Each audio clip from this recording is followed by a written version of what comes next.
ये जन्नती जब जन्नत में जाएंगे तो क्या कहेंगे?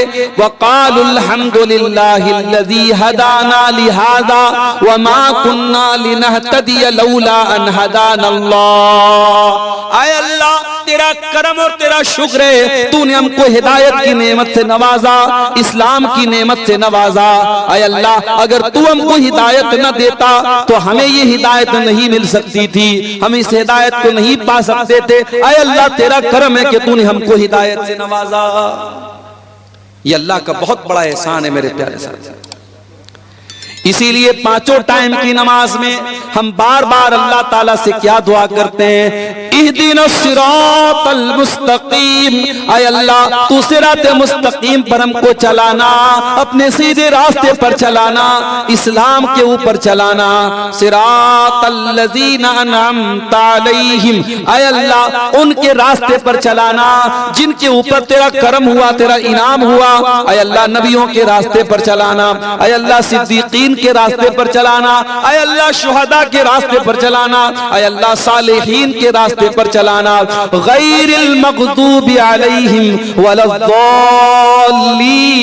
आय अल्लाह, उनके रास्ते पर तू न चलाना जिनके ऊपर तेरा गजब नाजिल हुआ, उनके रास्ते पर न चलाना जो भटक गए। आय अल्लाह, यहूद और नसारा के तरीके पर न चलाना। ये दुआ करते हैं हम सूरह फातिहा की शक्ल में, पांचों टाइम की नमाज में, हर रकात में हम ये दुआ करते हैं। ये इतनी बड़ी नेमत है मेरे प्यारे साथियों इस्लाम, के इस नेमत को हम बार बार अल्लाह से मांगते हैं। इसीलिए कुरान में हमको ये दुआ सिखाई गई, रब्बना ला तुज़िग़ क़ुलूबना बअद इज़ हदैतना व हब लना मिन लदुनका रहमह इन्नका अंतल वह्हाब। ईमान वाले ये दुआ करते हैं, ऐ परवरदिगार, जब तूने इस्लाम की नेमत से हमको नवाजा, जब तूने हिदायत की नेमत से हमको नवाजा, आए अल्लाह, दोबारा हमको भटकने न देना, गलत रास्ते पे जाने न देना, शिर्क के रास्ते पर जाने न देना, कुफ्र के रास्ते पर जाने न देना। आए अल्लाह, जब तूने हिदायत की नेमत से नवाजा तो फिर हमारे दिल की हिफाजत करना। इसी झारखंड की सरजमीन पर रांची बहुत मशहूर शहर है, झारखंड का कैपिटल है आपके स्टेट के। नुसरत जहां नाम की एक लड़की, पांचों टाइम की नमाजी, रोजेदार, उलमा के बयान सुनने वाली, एक दीनी बैकग्राउंड, एक रिलीजियस बैकग्राउंड से ताल्लुक रखने वाली लड़की मुर्तद हो जाती है और नुसरत जहां से निशा सिंह बन जाती है। कभी आपने सोचा कि ये वाकयात क्यों हो रहे हैं? आपके लिए तो एक न्यूज है साहब, अखबार में खबर आ गई, हमने एक न्यूज की तरह, एक समाचार की तरह सुन लिया। माफ करना मेरे प्यारे भाइयों, अगर आपकी कौम की कोई लड़की निशा सिंह बन रही है नुसरत जहां से, तो पूरी कौम के लिए सोचने का मकाम है। पूरी कौम के चेहरे के ऊपर बहुत बड़ा थप्पड़ है कि आप अपने दीन की अहमियत भी अपनी कौम की बच्चियों को न बता सके। ओ साल में एक बार जलसा करा करके अपनी लड़कियों को दीन सुनाने वालों, तुम्हारी बेटियां अगर दीन की अहमियत को जानती, अगर इस्लाम की नेमत को जानती, तो कोई नुसरत जहां आज निशा सिंह न बनती। इस्लाम को जाना ही नहीं हमने, इस नेमत की कद्र और कीमत को जानती अगर वो औरत, तो कभी मेरे प्यारे साथियों इस्लाम को छोड़ने की जुर्रत न करती। अरे इस्लाम तो वो नेमत है जिसको पाने के लिए सहाबे किराम ने सब कुछ कुर्बान कर दिया। इस्लाम तो इतनी बड़ी नेमत है, सुमैया बिन्त खय्यात को देखो, जवान बेटा सामने खड़ा हुआ है। अबू जहल कहता है, बूढ़ी माँ, ऐ सुमैया, तेरा जवान बेटा सामने खड़ा है, हम नहीं चाहते तुझे तेरे बेटे के सामने नंगा कर दे। ऐ सुमैया, तू इस्लाम को छोड़ दे वरना तेरे बेटे के सामने तुझे नंगा कर देंगे। सोचो मेरे भाइयों, एक माँ के लिए कितनी हसीयत की बात है, उसके जवान बेटे के सामने उसको बरहना कर दिया जाए। ऐ सुमैया, तू बूढ़ी हो चुकी है, तेरे बदन में कमजोरी आ चुकी है, मगर तेरा ईमान तो फौलाद के जैसा मजबूत है। सुमैया ने जवान बेटे के सामने नंगा हो जाना गवारा कर लिया, मगर तौहीद को छोड़ना गवारा न किया, इस्लाम को छोड़ना गवारा न किया। और चश्मे फलक ने वो मंजर भी देखा, एक बूढ़ी औरत के बदन से कपड़े उतार लिए गए, जवान बेटे के सामने उसको बरहना कर दिया गया। इतने पर अबू जहल ने बस न किया, फिर कहा कि ये सुमैया आखिरी मौका तुझे दे रहा हूं, इस्लाम को छोड़ दे वरना तुझे कत्ल कर दूंगा। बर्ची उठाया, सुमैया का इस्लाम को छोड़ने वाली थी। अबू जहल ने बर्ची उठाया और सुमैया की शर्मगाह के ऊपर दे मारा। ऐ सुमैया, तू अल्लाह को प्यारी हो गई, तू शहीद हो गई, तेरे बदन का खून गिर गया, अल्लाह की राह में शहीद होने वाली तू पहली खातून बन गई और तूने दुनिया की आने वाली औरतों को ये पैगाम दे दिया, ऐ दुनिया की औरतों, तुम्हें दुनिया नाजुक समझेगी, तुम्हें दुनिया कमजोर समझेगी, तुम दुनिया को बता देना अगर औरत के पास ईमान की दौलत और ईमान की ताकत हो, औरत से ज्यादा ताकतवर कोई नहीं होता है। ईमान की दौलत अगर औरत के पास है, औरत से ताकतवर कोई नहीं होता है। मेरे साथी, सुमैया से पूछो ईमान किसको बोलते हैं। ईमान की अजमत पूछना है, कोई बिलाल हबशी से पूछ ले। हाँ मेरे नौजवान साथियों, बिलाल तुम्हारी तरह स्मार्ट और हैंडसम तो नहीं था। बिलाल कोई तुम्हारी तरह घुंघराले बाल वाला तो नहीं था। बिलाल कोई तुम्हारी तरह गोरा चट्टा तो नहीं था, खूबसूरत तो नहीं था, हैंडसम तो नहीं था। बिलाल तो हबशा का एक गुलाम था, काला कलूटा था।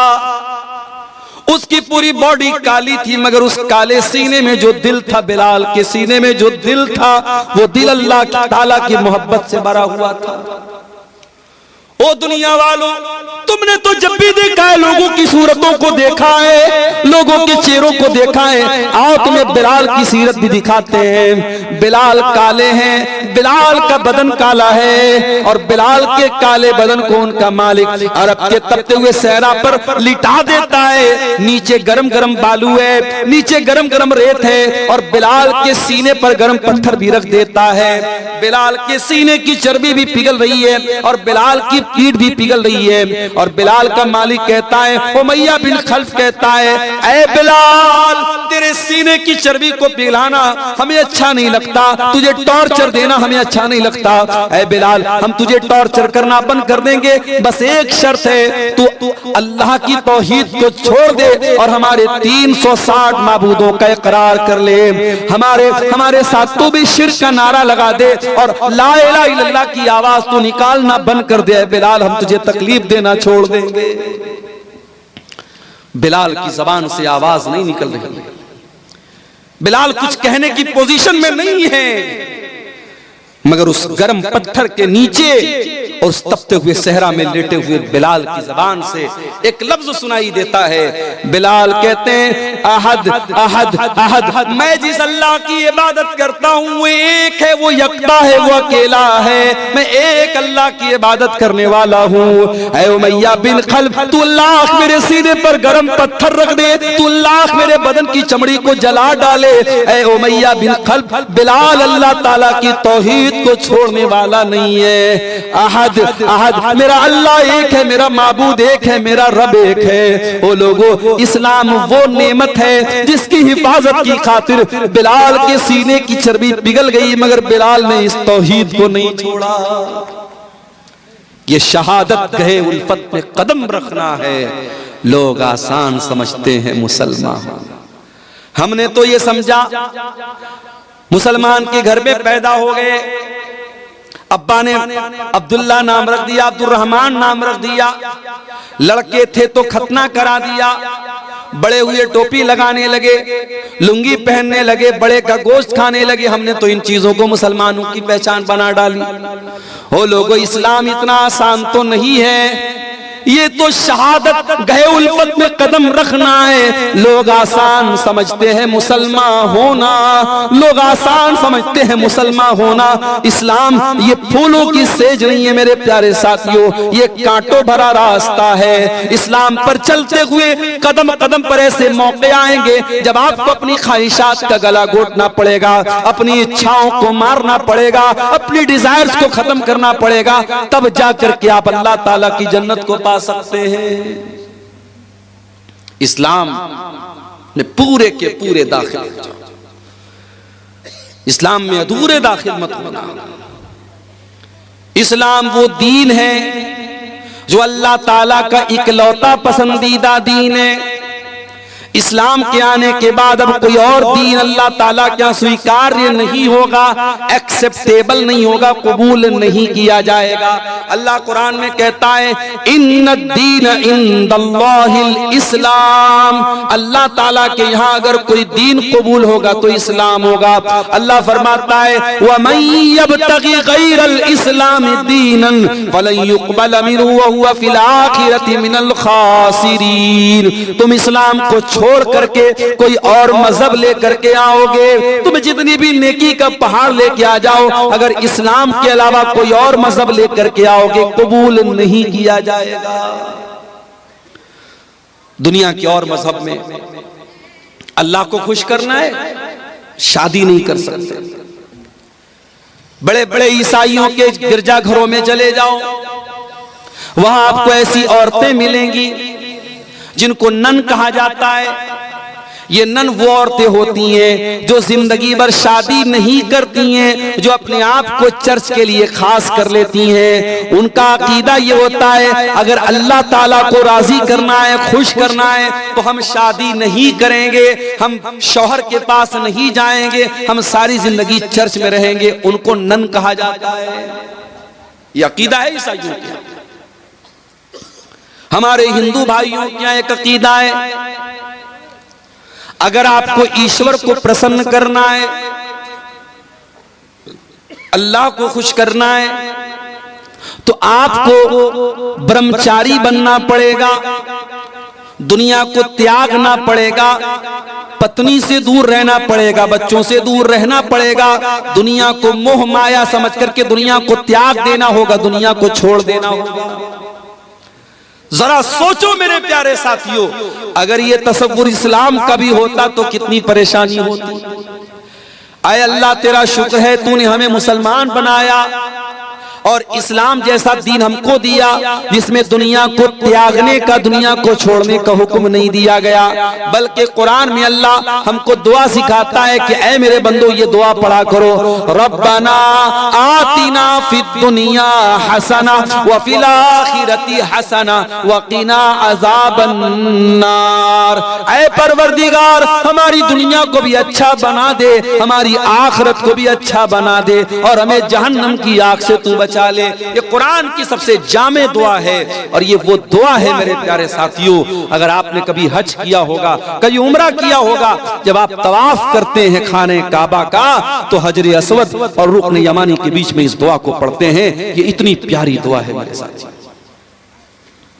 अल्लाह के प्यारे नबी एक दुआ पढ़ा करते थे, किया करते थे, अल्लाहुम्मा अस्लिह ली दीनी अल्लज़ी हुवा इस्मत अमरी। ऐ अल्लाह मेरे दीन को ठीक कर दे क्योंकि मेरे मामले की बुनियाद तो मेरे दीन के ऊपर है। व अस्लिह ली दुनियाया अल्लती फीहा माशी, और अल्लाह मेरी दुनिया को भी ठीक कर दे क्योंकि जिंदगी तो मुझको दुनिया के अंदर गुजारना है। व अस्लिह ली आखिरती अल्लती इलैहा मादी, और ऐ अल्लाह मेरी आखिरत को भी तू ठीक कर दे क्योंकि मरने के बाद लौट करके वही जाना है। वजालिल हयात ज़ियादतन ली फी कुल्ली खैर, और ऐ अल्लाह मेरी जिंदगी को ऐसा बना दे कि जिंदगी का हर दिन नेकी में इजाफे का सबब बन जाए, जिंदगी में हर दिन भलाई में इजाफा हो, नेकी में इजाफा हो।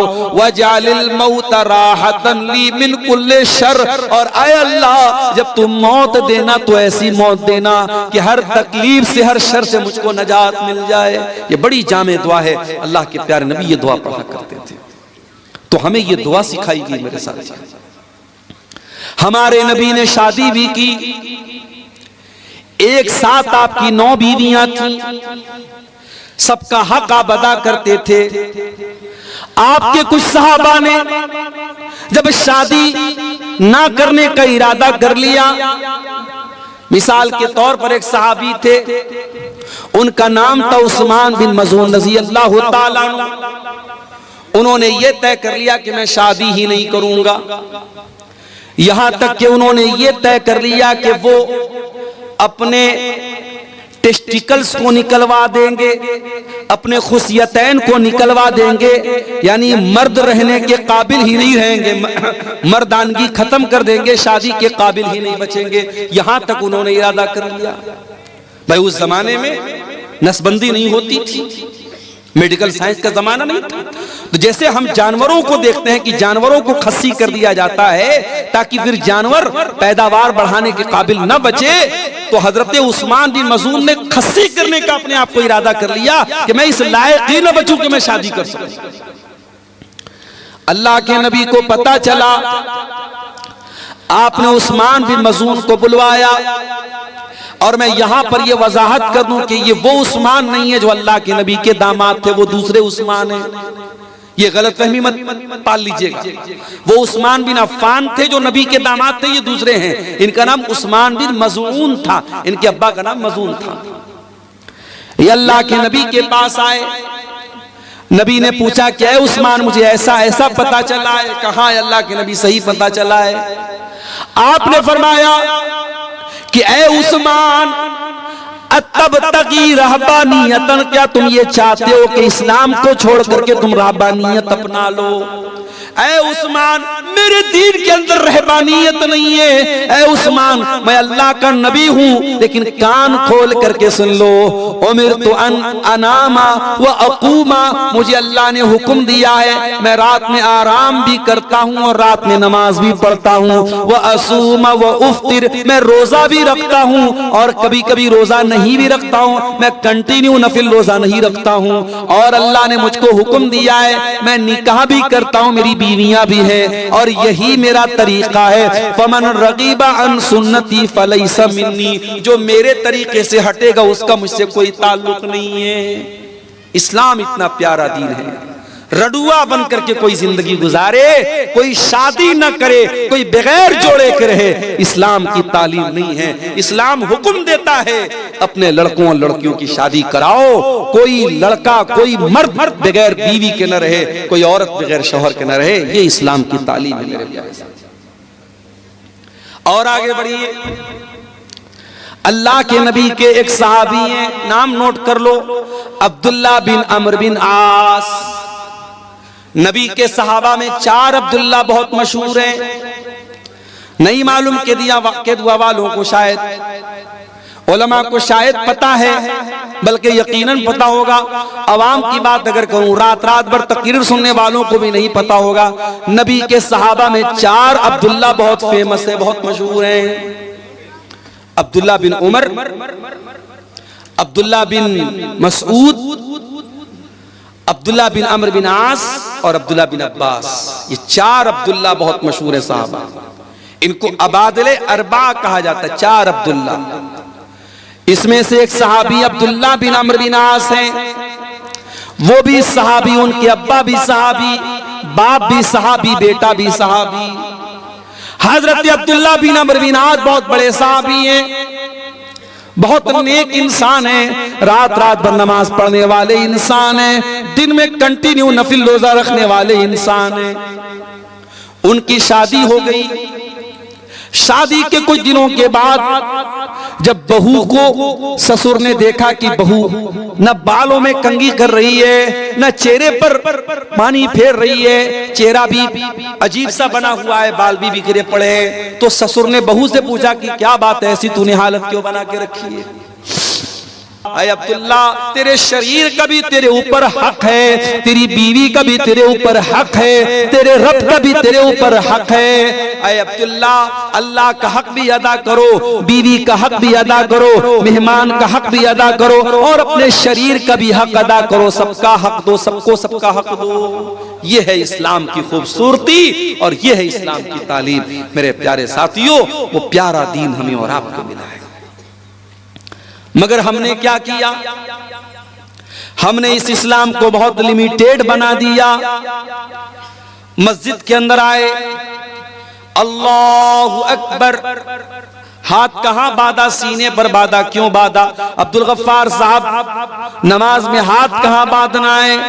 अब्दुल गफ्फार साहब ने हदीस पढ़ के सुनाई, अल्लाह के नबी सीने पर हाथ बांधते थे, आपने बराबर सीने पर हाथ बांधा।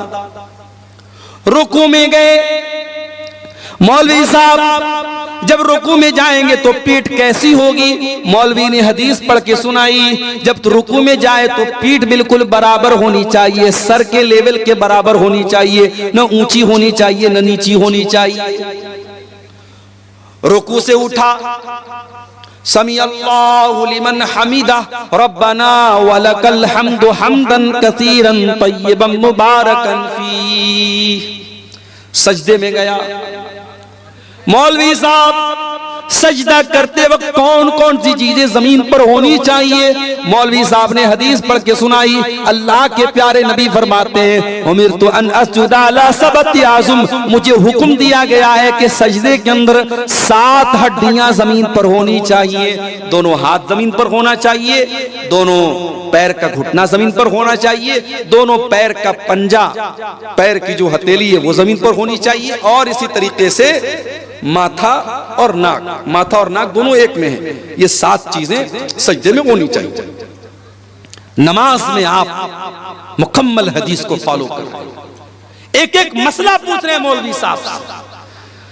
मस्जिद के बाहर निकले, दुकान पर गए, कस्टमर आया, हाजी साहब ये माल, ये कपड़ा, ये सामान कितने का देंगे? हाजी साहब कहते अल्लाह की कसम मुझे 100 का पड़ा है, तू 110 दे दे। वही हाजी साहब जो मस्जिद में नमाज का तरीका मौलवी साहब से हदीस की रोशनी में पूछ रहे थे, जब मार्केट में आए, जब बिजनेस करने आए, जब कारोबार करने आए, तो झूठी कसम खा करके अपने माल की गलत कीमत बता दी। ओ लोगों, तुमने ये क्यों समझ लिया कि इस्लाम तुम्हारे कारोबार पर अप्लाई नहीं होता? इस्लाम कारोबार से बाहर किसी चीज का नाम है। ओ लोगों, इस्लाम एक मुकम्मल ज़ाबिते हयात का नाम है, इस्लाम एक मुकम्मल लाइफ स्टाइल का नाम है। इस्लाम अगर आपको नमाज पढ़ने का तरीका बताता है तो इस्लाम आपको कारोबार करने का तरीका भी बताता है। जब आप बिजनेस करेंगे, कारोबार करें, अल्लाह के नबी ने फरमाया कि वहां झूठ नहीं बोलना है, वहां धोखाधड़ी नहीं करना है, वहां किसी हराम माल का बिजनेस नहीं करना है। कारोबार करने का भी आपको तरीका बताया गया। यहां तक कि जब आप पेशाब करने जाते हैं, लेटरीन करने जाते हैं, इस्तिंजा कैसे करना है उसका भी तरीका बताया गया। घोड़े और कुत्ते की तरह खड़े होकर के पैंट की जिप खोल करके कहीं पर भी पेशाब कर लेना और शर्मगाह को न धुलना, इस्तिंजा न करना, माफ करना, ये मुसलमान का तरीका नहीं है, ये जानवरों का तरीका है, मुसलमान का तरीका नहीं है। हजरत सलमान फारसी रजी अल्लाह ताला अन्हु के पास एक मर्तबा यहूदी आए और यहूदियों ने आकर के मजाक उड़ाते हुए कहा कि ऐ सलमान फारसी, तुम्हारे नबी ने तो तुम्हें सब कुछ सिखाया है, तो ये भी सिखाया होगा पेशाब कैसे किया जाए, पाखाना कैसे किया जाए। कहा कि हाँ ऐ यहूदियों, हमारे नबी ने पेशाब और पाखाना करने का तरीका भी हमको बताया है। अमरना अल्लाह नस्तकबिल क़िबलत वला नस्तदबिरहा, हमारे नबी ने हमें हुक्म दिया है जब इस्तिंजा करने बैठे तो किबला की तरफ, पश्चिम की तरफ ना चेहरा करें न पीठ करें। और हमारे नबी ने हमको मना किया कि 3 से कम ढेले के जरिए इस्तिंजा न करें, और हमारे नबी ने मना किया कि हम गोबर या हड्डी से इस्तिंजा न करें। ये 3 हुक्म हमारे नबी ने तो हमें पेशाब और पाखाना करने का दिया है। गोया यहूदी तो मजाक उड़ाने के लिए आए थे, मगर सलमान फारसी ने जवाब दे दिया कि ऐ यहूदियों, तुम सही कह रहे हो, हमारे नबी ने हमारे लिए कोई चीज नहीं छोड़ी, हमारे नबी ने हमें पेशाब और पाखाना करने का तरीका भी हमको बताया है। शादी हो गई आपकी, बीवी के पास आपको मिलने जाना है। हो सकता है ये टॉपिक दुनिया के लिए बहुत अजीब व गरीब टॉपिक हो, इस टॉपिक पर बात करना है गुनाह माना जाता हो, लेकिन इस्लाम इस टॉपिक पर भी बात करता है और बीवी से मिलने के वो तरीके जो नाजायज और हराम हैं, इस्लाम उनसे मना करता है। आज हमारे नौजवानों में गंदी फिल्मों के जरिए, पॉर्न मूवीज के जरिए बहुत सारे गलत तरीके बीवी से मिलने के राइज हो चुके हैं। आज इसकी भी जानकारी करने की जरूरत है कि मियां बीवी के ताल्लुकात के सिलसिले में इस्लाम क्या कहता है। बहुत सारे गलत और नाजायज तरीके राइज हो चुके हैं और हमारे नौजवानों में जो बहुत सारे तरीके ऐसे मशहूर हो चुके हैं शहवत पूरी करने के जो हराम और नाजायज हैं। कोई अपने हाथों से अपनी शहवत को बर्बाद कर रहा है, अपने शरीर को बर्बाद कर रहा है, और कोई शादीशुदा इंसान अपनी बीवी के साथ जो नेचुरल तरीका है उससे हट करके गैर फितरी तरीके से, जानवरों से भी बदतर जो तरीका है उस तरीके के साथ अपनी बीवी के पास जाता है। मेरे प्यारे साथियों, इस्लाम ने बीवी से मिलने के आदाब भी हमको बताए हैं। अल्लाह के नबी फरमाते हैं, इज़ा अता अहदुकुम अहलहू, जब तुम में से कोई अपनी बीवी के पास जाए तो मुलाकात करने से पहले ये दुआ पढ़े, बिस्मिल्लाह अल्लाहुम्मा जन्निबना शैतान व जन्निबिश शैतान मा रज़क़तना। ये दुआ पढ़ने के बाद अपनी बीवी के पास जाए अल्लाह के नाम से, आय अल्लाह तू हमें शैतान से बचा और हमारी पैदा होने वाली औलाद को भी तू शैतान से बचा।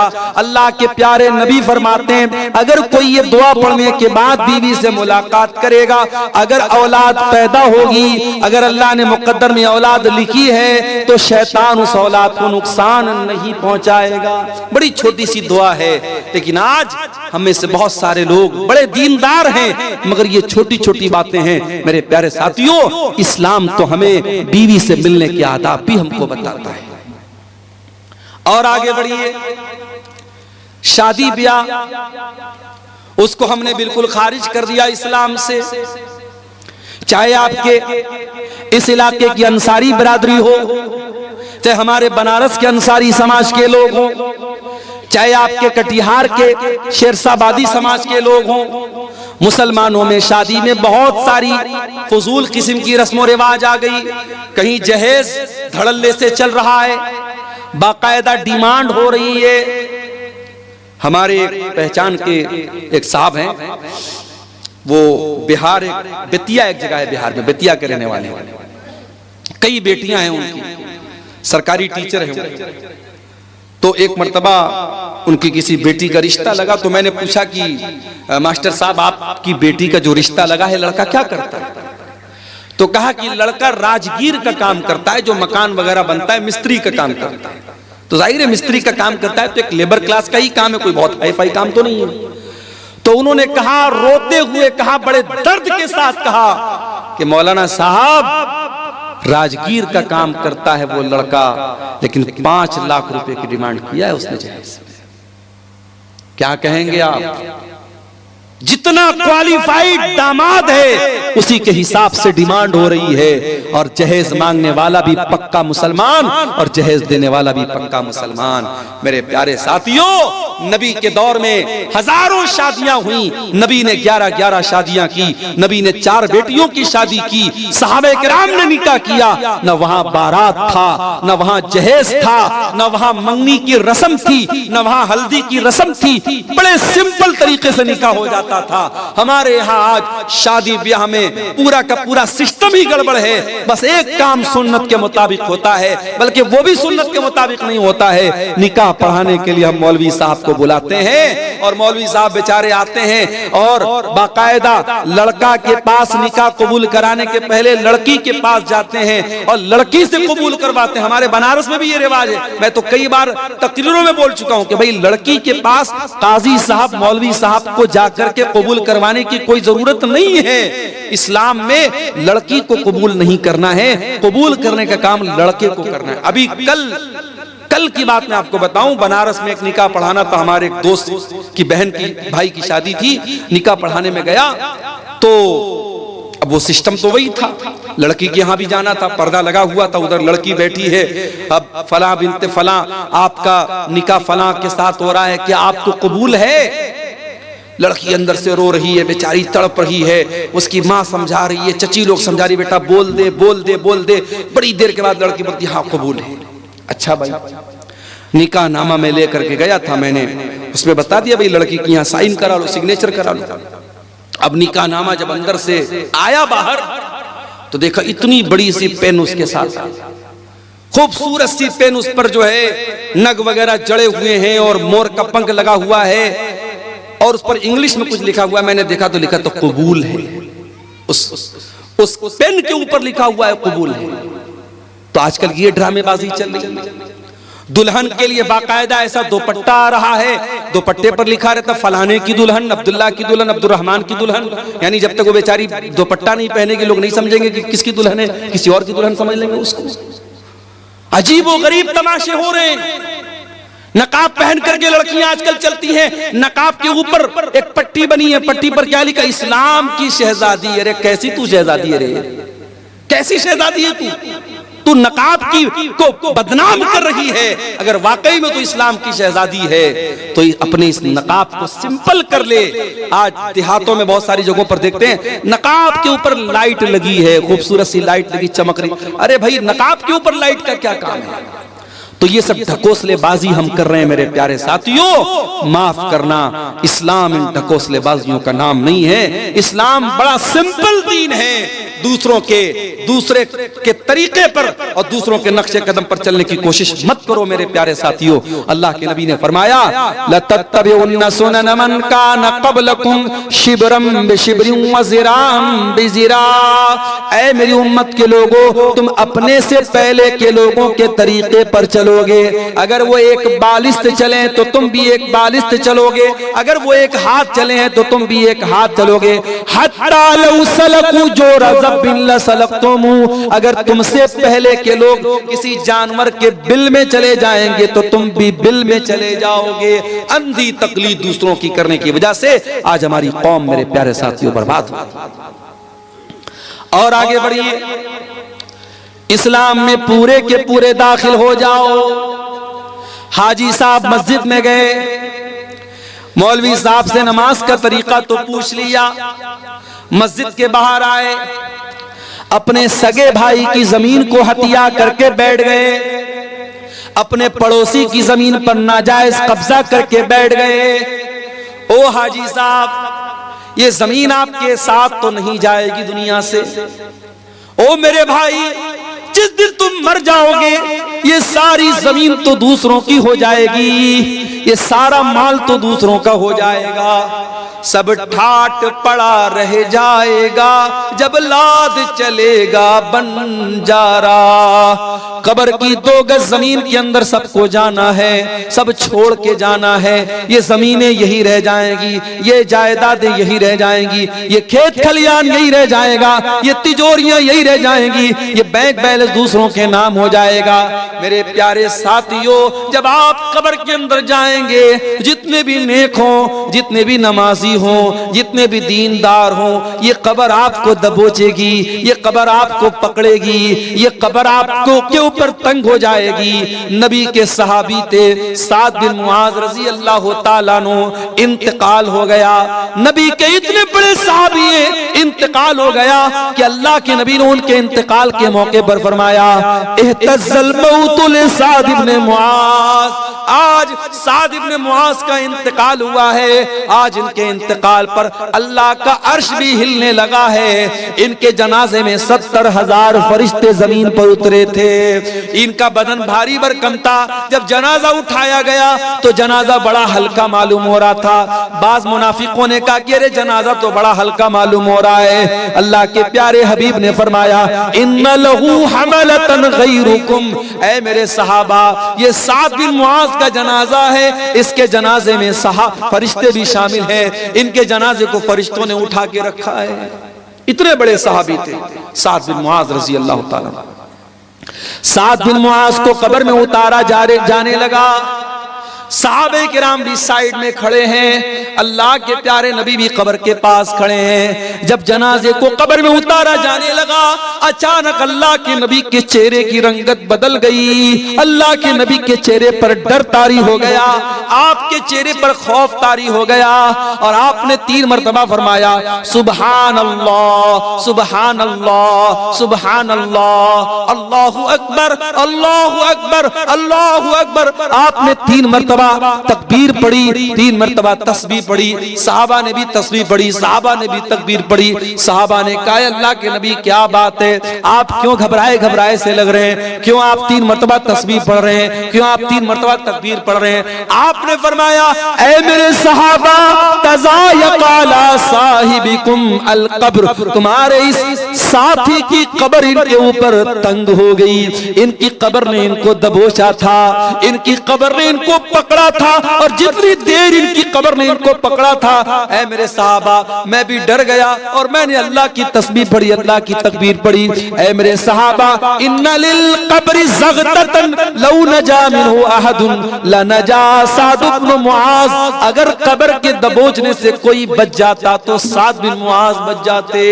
हो लोगो, जब नबी का सहाबी नहीं बचा, हमारी और आपकी क्या हैसियत है? ओ नमाजियों, ओ तहज्जुद पढ़ने वालों, ओ रोजा रखने वालों, ओ कुरान पढ़ने वालों, ये कब्र तो तुमको भी पकड़ेगी, ये कब्र तो तुमको भी दबोचेगी। ओ लोगो, उस कब्र की जिंदगी के बारे में कभी सोचो, कभी उसकी तैयारी करो।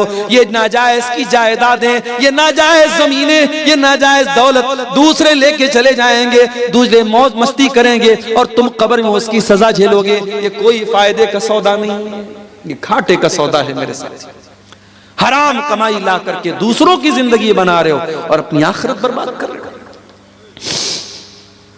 भाई भाई की जमीन पर कब्जा कर रहा है, पड़ोसी पड़ोसी की जमीन पर कब्जा कर रहा है।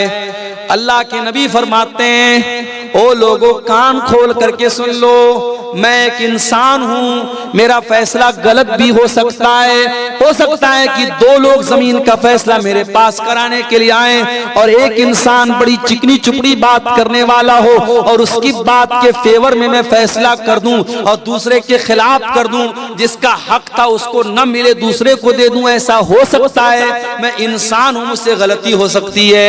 ऐ मेरे सहाबा, अगर कभी ऐसा हो जाए और जमीन जिसकी नहीं थी मैंने जमीन उसके हक में दे दी, तो कान खोल करके सुन लो, इन्नमा अक़तउ लहू क़िताअतम मिनन नार, मैं जमीन का टुकड़ा नहीं दे रहा हूं, मैं जहन्नम की आग का टुकड़ा दे रहा हूं। ओ जमीनों में बेईमानी करने वालों, ओ जायदादों में दूसरों का हक मारने वालों, अल्लाह के वास्ते तौबा कर लो। ये जमीनें तुम्हारे साथ कब्र में नहीं जाएंगी, ये जायदादें तुम्हारे साथ कब्र में नहीं जाएंगी। ये बड़े घाटे का सौदा है। कल कयामत के दिन अल्लाह के पास जाओगे, जिसकी जमीन को हड़पा था, जिसकी जायदाद पर नाजायज कब्जा किया था, जिसके खेत पर नाजायज कब्जा किया था, जिसकी जमीन पर नाजायज कब्जा किया था, वो आकर के कहेगा, ऐ अल्लाह, ये मेरा पड़ोसी है, ये मेरा भाई है, ये मेरा रिश्तेदार है, ऐ अल्लाह, इसने मेरी जमीन को नाजायज तरीके से हड़प लिया था। अल्लाह वहां ये नहीं कहेगा, ऐ बंदे, तू जमीन के बदले जमीन दे दे, तू पैसे के बदले पैसा दे दे। दुनिया में पैसे के बदले पैसा दे सकते हो, जमीन के बदले जमीन दे सकते हो। अल्लाह के यहाँ करेंसी चेंज हो जाएगी। सऊदी अरब में इंडिया का पैसा नहीं चलता, पाकिस्तान में इंडिया का पैसा नहीं चलता, बांग्लादेश में टका चलता, इंडिया का पैसा नहीं चलता, रियाल सऊदी अरब में रियाल चलता, इंडिया का पैसा नहीं चलता। ओ लोगों, कयामत के दिन की करेंसी क्या होगी? वहां दुनिया का पैसा नहीं चलेगा, वहां दुनिया की जमीन नहीं चलेगी। वहां अगर किसी का हक मारा है तो आपको अपनी नेकी देना पड़ेगा, आपको अपनी नमाज देना पड़ेगा, आपको अपना रोजा देना पड़ेगा, आपको अपना सदका खैरात देना पड़ेगा, आपको अपनी ज़कात देनी पड़ेगी। और जब सारी नेकी खत्म हो जाएगी और फिर भी कोई लाइन में खड़ा है, ऐ अल्लाह, इसने मेरा भी हक मारा है, मेरी जमीन पर भी कब्जा किया है, मेरे साथ भी ज़्यादती की है, अल्लाह के नबी फरमाते हैं कि फिर सामने वाले के गुनाह इसके ऊपर लादे जाएंगे और जो इंसान दुनिया से बहुत सारी नेकी लेकर के आया था, वही इंसान गुनाहों से लदा हुआ जहन्नम की आग में फेंक दिया जाएगा। इसलिए मेरे प्यारे साथियों, मैं फिर से वही आयत पढ़ रहा हूं सूरह बकरा की, या अय्युहल्लज़ीना आमनू उदखुलू फिस्सिल्मि काफ़ा, ऐ ईमान वालो, इस्लाम में पूरे के पूरे दाखिल हो जाओ। अपने कारोबार में भी मुसलमान बनो, अपनी जमीन जायदाद के मामले में भी मुसलमान बनो, हुकूकुल्लाह के मामले में भी मुसलमान बनो, हुकूकुल इबाद के मामले में भी मुसलमान बनो।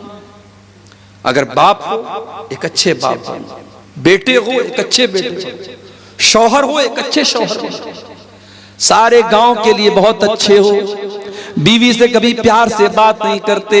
अरे तू कैसा नबी का मानने वाला है? तेरे नबी अपनी बीवियों के नखरे उठाया करते थे, बीवियों के साथ हंसी मजाक किया करते थे। अल्लाह के प्यारे नबी फरमाते हैं खैरुकुम खैरुकुम ले अहलिही वाना खैरुकुम ले अहली। ओ लोगो, तुम में सबसे बेहतरीन इंसान वो है जो अपनी बीवी के लिए अच्छा है, और मैं अपनी बीवी के लिए सबसे अच्छा हूँ। प्यारे नबी अपनी बीवियों के लिए सबसे अच्छे थे। ओ लोगों, अच्छे शौहर बनो, अच्छे बाप बनो। आज तो हमारा हाल क्या है? हमारे बच्चों को तो मोबाइल पालता है। 3 साल का बच्चा है, खाना नहीं खाता, माँ ने यूट्यूब दे दिया। 5 साल का बच्चा है, बच्चा परेशान कर रहा था, माँ ने मोबाइल दे दिया।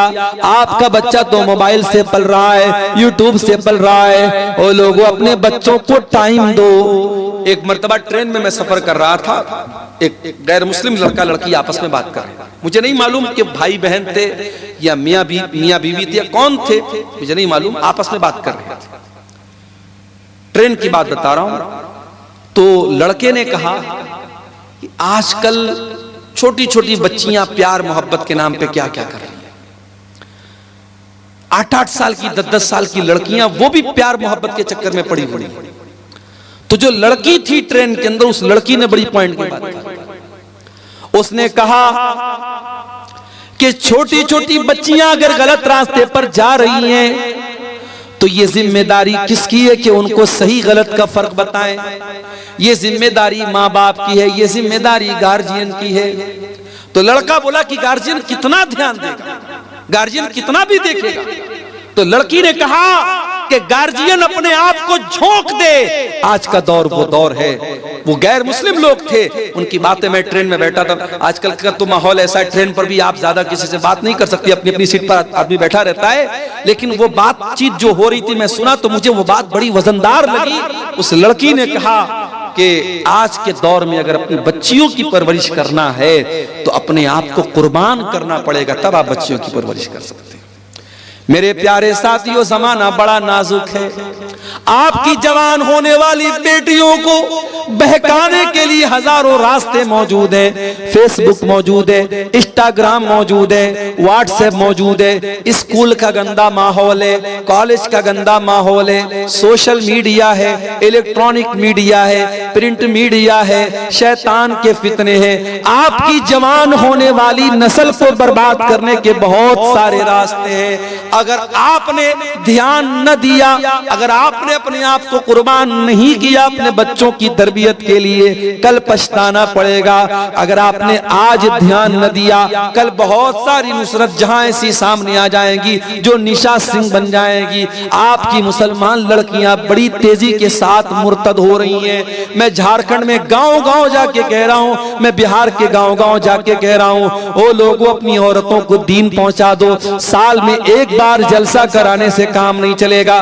बार बार सुनाओ, बार बार बताओ, किताबों का मुताला करवाओ, पढ़ाओ लिखाओ। अपने गांव में लड़कियों का इदारा अगर है तो उस इदारे की कदर करो। अपनी बच्चियों को इदारों में पढ़ाओ, अपनी औरतों को सही पर्दा कराओ, अपनी मस्जिदों में औरतों का इंतजाम कराओ, और जुमा के खुतबे में ये सुनिश्चित करो, ये यकीनी बनाओ कि हर जुमा के खुतबे में औरतें भी आपकी मस्जिद पर आए।